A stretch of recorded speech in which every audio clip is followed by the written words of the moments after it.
பிள்ளையார்பட்டி ஸ்ரீ கற்பக பிள்ளையாரை வணங்குகிறேன். ஆதித்யாய சோமாய மங்களாய புதாயச குரு சுக்கிர சனி பெயர்ச்ச ராகுவே கேதுவே நமோ நமக. நமது வாழ்க வளமுடன் ஜோதிடம் யூடியூப் சேனல் நேயர்கள் அனைவருக்கும் அஸ்ட்ரோ டிஎஸ் மோகன்ராவின் அன்பான வணக்கம், வாழ்த்துக்கள். இப்போ நாம் இந்த வீடியோவில் என்ன பார்க்க போகிறோம்னா, வழக்கம் போல தான் மார்ச் மாத பலன்கள். மார்ச் மாதத்தில் கிரகங்கள் எங்கெங்கே இருக்குது, அதன் பயனாக உங்களுடைய 12 ராசிக்கும் தனித்தனி வீடியோ எப்பவும் போல தான் பேச போகிறோம். கேட்டு பயன்பெறுங்க. பொதுவாக இந்த மாதத்தில் கிரகங்கள் எங்கே இருக்குது அப்படிங்கிறத நீங்கள் தெரிஞ்சுக்கணும். இந்த மாதத்தில் குரு பகவான் ஆல்ரெடி மேச வீட்டில் தான் இருக்கார், ஒன்றும் மாற்றம் கிடையாது. கேது பகவான் ஆல்ரெடி கன்னி வீட்டில் இருக்கார், அதனாலேயும் ஒன்றும் மாற்றம் கிடையாது. ராகு பகவான் ஏற்கனவே இருக்கிற மாதிரி மீன வீட்டில் தான் தன்னுடைய பயணத்தை பண்ணிகிட்டு இருக்கார். அதே மாதிரி சனி பகவான் ஏற்கனவே நான் சொன்ன மாதிரி கும்ப வீட்டில் தான் பயணம் பண்ணிக்கிட்டு இருக்கார். ஆனால் 3ஆம் தேதி கும்ப வீட்டில் இருக்கிற புதன் கடக வீட்டுக்கு வந்துடுவார். 3ஆம் தேதி எப்போது, மார்ச் மாதம் 3ஆம் தேதி கும்ப வீட்டில் இருக்கிற புதன் மீன வீட்டுக்கு வந்துடுவார். அடுத்து மகர வீட்டில் இருக்க சுக்கிர பகவான் 9ஆம் தேதி கும்ப வீட்டுக்கு வந்துடுவார். மகர வீட்டில் இருக்க சுக்கிரன் 9ஆம் தேதி கும்ப வீட்டுக்கு வந்துடுவார். அடுத்து 15ஆம் தேதி மகர வீட்டில் உச்சமாக இருந்த செவ்வாய் கும்ப வீட்டுக்கு வந்துடுவார். எப்போ, மார்ச் மாதம் 15ஆம் தேதி. அடுத்து 14ஆம் தேதி சூரியன் கும்ப வீட்டிலேருந்து மீன வீட்டுக்கு போயிடுவார். இதுதான் அந்த கிரகங்களுடைய பெயர்ச்சி. அதாவது செவ்வாய், சுக்கிரன், சூரியன், புதன், இந்த 4 கிரகம் மட்டும் இந்த மாதத்தில் பெயர்ச்சி. நம்ம பெயர்ச்சினாலே நம்ம என்ன நினச்சிட்டு இருக்கோம், குரு பெயர்ச்சி, சனி பெயர்ச்சி, ராகு கேது பெயர்ச்சி தான் சொல்லிட்டு இருக்கோம். மாத கிரகங்களுக்கும் பலன் உண்டு. அது 1 மாத அளவு தான் இருக்கும், அதனால தான் நம்ம அதை விரிவாக போகிறதில்லை. ஆனால் அதுக்கும் பலன் உண்டு. சரி, இப்போ இதில் பார்த்தீங்கன்னா குரு மட்டும் நண்பர் வீட்டில், செவ்வாய் வீட்டில் இருக்கார். மற்ற கிரகங்கள்லாம் பார்த்தீங்கன்னா ராகு கேதுக்குள்ளேயே அடங்கியிருக்கு. அது ராகு கிட்டக்கையே இருக்குது. சனி பகவான், ராகு பகவான், சனி பகவான் பிடியிலேயே இணைஞ்சிருக்காங்க. அப்போ இந்த மாதங்கள் வெயிலின் தாக்கம் அதிகமாக இருக்கும், மறந்துடக்கூடாது. கும்ப வீட்டில் செவ்வாய் இருக்கும்போதும் சரி, ஏன்னா அங்கே சனி பகவான் வேறு ஆட்சியாக இருக்கார்.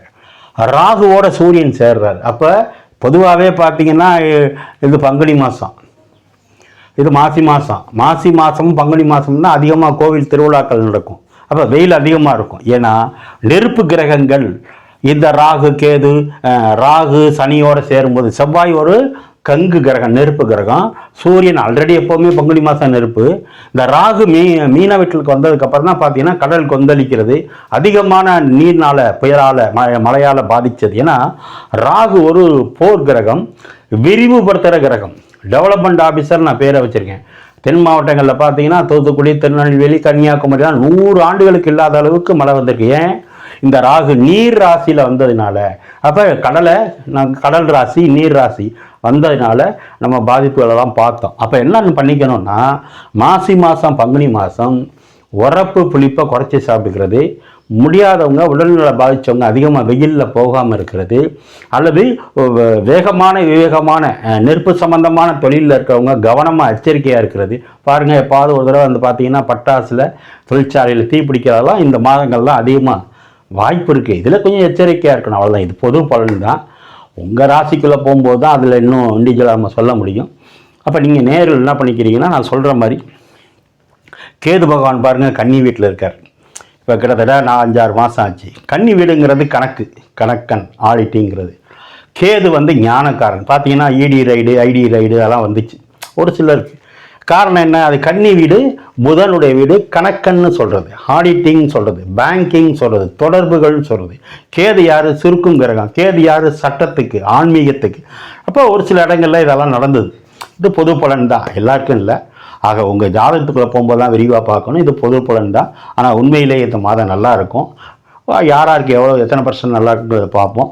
நீங்கள் நேர்கள் என்ன பார்க்குறவங்க புரிஞ்சுக்கணும்னா, வழக்கமாக சொல்கிறது தான், இது ஒரு பொது பலன். மார்ச் மாதத்தில் உங்கள் 12 ராசிக்கும் எப்படி இருக்கும். நீங்கள் என்னோடய சேனலை ரெகுலராக பார்த்துக்கிட்டு இருக்கீங்க, உங்கள் உறவினர் நண்பர்களுக்கு சொல்லுங்கள். நீங்கள் இல்லை இப்போ தான் பார்க்குறீங்க, இல்லை சார் நான் இப்போ தான் பார்க்குறேன்னா என்னுடைய சேனலை சப்ஸ்கிரைப் பண்ணிக்கோங்க, பக்கத்தில் இருக்க பெல் பட்டன் அமைக்கிக்கோங்க. இந்த நிகழ்ச்சி நல்லா இருந்தால் ஒரு லைக் கொடுங்க. எனக்கிட்ட யாராவது பார்க்கணும், ஜாதகம் பார்க்கணும் அப்படி விருப்பம் இருந்தால் கீழே இருக்க நண்பருக்கு ஃபோன் பண்ணுங்கள். இல்லை இந்த நான் சொல்கிற இந்த வீடியோவில் ஏதாவது சந்தேகம் இருந்தால் எனக்கு ஃபோன் பண்ணி கேளுங்க. ஓம் நமச்சிவாயா. இப்போ நம்ம சிம்ம ராசியை பார்ப்போம். சிம்ம ராசி அப்படின்னா சூரியன் ஆதிக்கம் நிறைந்த ராசி, நம்பர் 1 ராசி எப்போவுமே. ஏன்னா பிரகாசமாக இருப்பாங்க, நல்ல ஆக்டிவாக இருப்பாங்க, நல்ல டேலண்ட்டாக இருப்பாங்க. ஏன்னா அவங்களுக்கு 2ஆம் இடம் வந்து புதன், இது எல்லாருக்கும் கிடைக்காது. சிம்ம ராசிக்கு அதிபதி சூரியன், 2ஆம் வீட்டுக்கு அதிபதி புதன். எப்போவுமே சிவனும் பெருமாளும் பெஸ்ட்டு ஃப்ரெண்டு. அதனால் எப்போவுமே பிரெயின் உங்களுக்கு ஷார்ப்பாக இருக்கும், ஞாபக சக்தி அதிகமாக இருக்கும். சரி, இந்த மார்ச் மாதம் எப்படி சார் இருக்கும் அப்படின்னா உண்மையிலே நல்ல மாதம் தான். ஏன் அப்படின்னா ராசியை குரு 5ஆம் பார்வையாக பார்த்துக்கிட்டு இருக்காரு. உங்கள் ராசிக்கு 3ஆம் இடத்தை 7ஆம் பார்வையாக பார்த்துருக்காரு. ராசிக்கு 5ஆம் இடத்தை அவரே பார்க்குறாரு. அப்போ குரு பார்வையில் ராசி இருக்குது, குரு பார்வையில் 3ஆம் இடம் இருக்குது, குரு பார்வையில் 5ஆம் இடம் இருக்குது. அந்த வீட்டுக்கு அதிபதியும் அவர் தான். இது ஒரு பெஸ்ட்டு, இது குரு. அடுத்து உங்களுக்கு ராசிநாதன் எங்கே இருக்காரு? 8ஆம் இடத்துல போய் இருக்காரு. இருக்கலாமா? இருக்கக்கூடாது. தனஸ்தானாதிபதி லாபஸ்தானாதிபதி 8ல் இருக்காங்க. இருக்கலாமா? இருக்கக்கூடாது.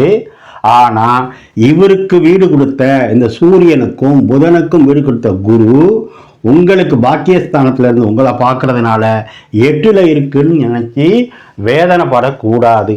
ஒரு சிறிய தடையாகி அப்புறமா பணம் வரும், விஷயம் அவ்வளோதான். இன்னைக்கு தரைஞ்சவங்க இன்னைக்கு தராமல் 2 நாள் கழிச்சு கொடுப்பாங்க, பணம் எப்படியும் வந்துடும். ஆனால் உங்களுக்கு 9ஆம் இடம் தர்மஸ்தானம், 10ஆம் இடம் தொழில் ஸ்தானம், செவ்வாயும் சுக்கிரனும் சேர்ந்து கர்மாதிபதி யோகத்தை எங்கேருந்து கொடுக்குறாங்க? 7ஆம் இடத்துலேருந்து ராசிக்கு கொடுத்துக்கிட்டு இருக்காங்க, மறந்துடக்கூடாது. 9ஆம் இடம் பிதுர்ஸ்தானம், தர்மஸ்தானம், 10ஆம் இடம் கர்மஸ்தானம், இது 2க்குமான செவ்வாய் சுக்கிரன் உங்கள் ராசிக்கு நேர் 7ல் இருந்து டைரக்டாக உங்களை பார்க்கறதுனால கர்மாதிபதி யோகம் கிடைக்குது. அது மட்டும் இல்லை, சூரியன் புதன் ஒன்று சேர்ந்து உங்கள் ராசிக்கு 2ஆம் இடத்தை பார்க்குறாங்க. நான் சொன்ன மாதிரி ஒரு சிறிய தடையாகி அப்புறம் பணம் வந்துடும். குடும்பத்தில் ஒரு சிறிய விரைய செலவு இருக்கும், அப்போ நார்மலாகிக்கும். அது மட்டும் இல்லை, இந்த செவ்வாய் தான் உங்களுக்கு பாக்கியாதிபதி. அவர் 7ஆம் பார்வையாக ராசியையும் பார்க்குறாரு, 8ஆம் பார்வையாக 2ஆம் இடத்தையும் பார்க்குறாரு. 9னா பாக்கியம், 9லாம் அதிர்ஷ்டம் நான் சொல்லியிருக்கேன். சிம்ம ராசிக்கெல்லாம் குருவும் செவ்வாயும் மிகப்பெரிய யோகாதிபதி. ராசிநாதன் சூரியனும் நல்லவர் தான். ஆக இந்த மாதம் ஒரு சிறு தடங்கள் இருக்கும், அல்லது சிறிய விரைய செலவு இருக்கும், அல்லது சிறிய மருத்துவ செலவு இருக்கும், அல்லது சிறிய விரைய செலவு உண்டு. ஆனால் ஜெயிக்கிறது நீங்கள் தான். இந்த மாதம் ஒரு ஆரம்பத்தில் ஒரு சின்ன டிஸ்டர்பன்ஸ் இருக்குமான இருக்கும். சரி, நான் சொன்ன மாதிரி அரசியலில் நிறைய பேர் இருக்காங்க சிம்ம ராசிக்காரங்க. ஏன்னா சூரியன்லாம் இல்லையா ஆதிக்கம். அப்போ அவங்களுக்கெல்லாம் எப்படி இருக்கும்?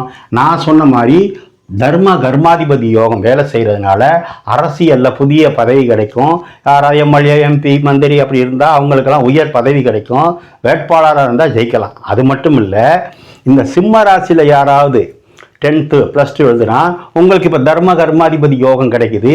அந்த புதன் ராசிநாதனோட சேர்ந்து, எப்போவுமே ராசிநாதன் சூரியனோட புதன் சேர்ந்த யோகம் சார். 8ல் இருக்கேன்னு நினைக்கக்கூடாது, அதுக்கு விளக்கம் கொடுத்துட்டேன். அவருக்கு வீடு கொடுத்தவர் பாக்கியத்தில் இருக்கார் குரு. அந்த குரு உங்கள் ராசியையும் பார்க்குறாரு. ஆனால் 8ல் சூரியன் புதன் இருந்தாலும் அந்த சூரியன் புதனும் திரும்ப அவங்க வாக்கு ஸ்தானத்தை பார்க்கறதுனால பணம் எப்படி வந்துடும். ஆனால் கேது வாக்கில் இருக்கும்போது பேச்சில் கவனம், கண்ணுலையோ பல்லுலையோ சிறிய மருத்துவ செலவு வர வாய்ப்பு இருக்குது. கண்டச்சனி நடந்தாலும் திருமணம் நடக்கும், அதில் எந்த பாதிப்பும் கிடையாது. ஏன்னா ராசியை குரு பார்த்துக்கிட்டு இருக்கு. 5ஆம் வீட்டு கிரகத்தை திரும்ப 5ஆம் வீட்டு அதிபதியை குருவே பார்க்குறாரு. அப்போ குழந்தை பாக்கியமும் கிடைக்கும். 5ஆம் இடம் தான் பதவி உயர்வு, ப்ரொமோஷன், அல்லது அரசியலில் பதவி, அல்லது அரசாங்கத்தில் பதவி உண்டு. ஆக இந்த மாதம் முழுவதும் வெற்றி. நீங்கள் என்ன வயசில் இருந்தாலும் வெற்றி தான். ஆனால் ஒரு ஆரம்பத்தில் ஒரு சிறிய தடையோ ஒரு கஷ்டமோ ஒரு மருத்துவ செலவோ இருக்கும், ஒரு விரயமோ இருக்கும். அந்த விரயம் பிள்ளைகளுக்கு படிப்பு செலவாக இருக்கலாம். அல்லது 9ஆம் இடம்னா அப்பா, அது 8ல் இருக்குது. அப்போ என்ன அர்த்தம்? அப்பாவுக்கு 7ல் இருக்குது. அப்போ அப்பாவுக்கு மருத்துவ செலவு இருக்கலாம். 4ஆம் இடம்னா அம்மா, அப்போ உங்கள் அம்மாவுக்கு ஒரு சிறிய மருத்துவ செலவு இருக்கலாம். அல்லது 4ஆம் இடம் தான் வண்டி வாகனம், பழைய வண்டியை கொடுத்துட்டு புது வண்டியை வாங்கலாம். ஆக பெரிய பாதிப்புகள் இல்லை, இருந்தாலும் எச்சரிக்கையாக இருக்கிறது நல்லது. 7, 8 பாதிக்குது. அப்படின்னா என்ன? 7னா இடுப்பு பகுதி, 8னா யூரின் போகிற இடம், மோஷன் போகிற இடம். அப்போ சூரியனும் செவ்வாயும் அங்கே சம்மந்தப்படுது. அப்போ நெருப்பு சம்மந்தமான விஷயங்களில், ஹீட்டு சம்மந்தமான விஷயங்களில், அதாவது அந்த துறைகளில் வேலை பார்க்குறவங்க கவனமாக இருக்கணும். 7ஆம் இடம்னா இப்போ தான் சொன்னேன், 8னா மர்மஸ்தானம். அப்போ உரப்பு புளிப்பை குறைச்சி சாப்பிடணும். ஏன்னா ஆல்ரெடி சிம்மராசிக்காரங்களே உரப்பு நிறையா சாப்பிடுவீங்க, புளிப்பு நிறையா சாப்பிடுவீங்க. மாதம் என்ன மாதம்? பங்குனி மாதம். அடுத்த இங்கேருந்து சூரியன் இங்கே வந்துட்டாருன்னா சித்திரை மாதம். வெயில் எப்படி இருக்கும்? உச்சத்தில் இருக்கும். நீங்களே உச்சத்தில் இருக்கிற மாதிரி. அப்போ நீங்களே உச்சத்தில் பிரகாசமாக இருக்கும்போது ஹீட்டு சம்மந்தப்பட்டதில் குறைச்சிக்கணும். அரசியலில் கவனமாக இருக்கணும், அரசாங்கத்தில் கவனமாக இருக்கணும். நல்ல பொறுப்பு கிடைக்கும், நல்ல பதவி கிடைக்கும். ஆனால் 6 வலுவாக இருக்காருங்கிறத மறந்துடக்கூடாது. எதிரியும் வலுவாக இருக்கார்ல. 7 தான் ஓட்டு போடுற மக்கள், 7 தான் நாம் சம்மந்தப்படுற இடம். அப்போ அது சனியாக இருக்குது. அப்போ என்ன அர்த்தம்? கண்டச்சனி நடக்குது. ஆனால் மற்ற கிரகங்கள் நல்லா இருக்குது. உங்கள் ஜாதகத்தில் நல்ல தசை பற்றி நடந்தால் பயப்பட வேண்டியதில்லை. நான் சொன்ன மாதிரி படிக்கிற பள்ளி மாணவர்களுக்கு யோகம் உண்டு. அரசு அதிகாரிகளுக்கு நல்ல பெயர் கிடைக்கும். அரசியல்வாதிகளுக்கு உயர் பதவி கிடைக்கும், பட்டம் புதிய பதவி கிடைக்கும். 7, 8 என்பது கவனமாக இருக்கணும். அது மட்டும் இல்லை, சிம்ம ராசிக்கு, அதாவது சிம்ம ராசிக்கு 12ஆம் தேதி, 13ஆம் தேதி, 14ஆம் தேதி சந்திராஷ்டமம் இருக்குது. அந்த தினங்களில் பணம் கொடுக்கல் வாங்கல இருக்கிறது, பேங்க் டீலிங், 2 வீலர் காரில் போகிற கவனமாக போங்க. இந்த மாதம் முழுவதும் உங்களுக்கு வெற்றி மேல் வெற்றி கிடைக்கணும்னா, சூரியன் கடல் ராசியில் இருக்கார், உங்கள் ராசிநாதன். புதனும் கடல் ராசியில் இருக்குது. அப்போ பணம் நிறையா வரணும், கடன் குறையணும்னா கடல் ஓரத்தில் இருக்கிற சிவன் வழிபாடு, குறிப்பாக ராமேஸ்வரத்தை சொல்லலாம். அங்கே ராமர் பாதம் இருக்குது, சிவன் இருக்கார், அம்பாள் இருக்காங்க, அவங்க வழிபாடு பண்ணுங்கள். போக முடியாதவங்க பக்கத்தில் இருக்கிற சிவன் வழிபாடு, பெருமாள் வழிபாடு பண்ணுங்கள். இந்த மாதம், மார்ச் மாதம் உண்மையிலே ஒரு நல்ல மாதம். நான் சொன்ன மாதிரி யூரின் போகிற மோஷன் போகிற பல்லு கண்ணில் கவனமாக இருங்க. ஒரு சிறிய மருத்துவ செலவு வரும். எப்படி இருந்தாலும் சிம்மராசி ஜெயிக்கும். ஓம் நமச்சிவாய.